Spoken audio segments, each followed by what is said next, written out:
өөрөө зүгээр нэг юм одоо 850 хүн суулгах юм заал танхим гэдгээс илүүтэй энэ хавийн орчныг бүрдүүлэх, энэ хавийн усны одоо суугчлалт инженерийн байгууламжийг хийх, за энэ одоо дууралтыг одоо хэмжих, гэрэлтүүлгийг хэмжих гэдэг ийм олон хүмүүсийн хүч дэмжлэг болгоноор одоо энэ театр маань ингээд өндөр үүдээ нээж байна. Өнөөдөр хамгийн анхны жүжигийг энэ хүүхэд залуучуудын театрын түүхэнд хамгийн олон үзэгчтэй хамгийн одоо тэр үеийн залуучуудын одоо бүр шүтэн болж байсан жүжигээр нээж байгаа.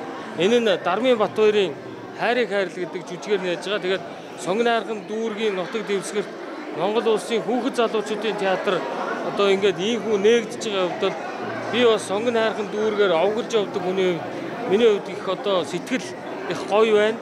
Одоо удахгүй ингээд нээлтэндээ орох гэж байна. За энэ театрын орчмыг бид нар бас хэсэгчлэн ерөнхий төлөвлөгөөний хүрээнд орон сууцчлуулахаар ингээд байж байгаа. Театрын зүүн талын энэ айл өргүүдийн 9.7 га газрыг удахгүй чөлөөлөхөөр айл өргүүдтэй одоо гэрээлцэн явж байгаа. Энэ театрын хойдлын хэсгийн бас нэг цөөхөн хэдэн айлууд байгаа. Энэ айлуудыг чөлөөж энд одоо ийм нийгэм юуны урлаг спортын бас нэг байгууламж барьж байгуулъя.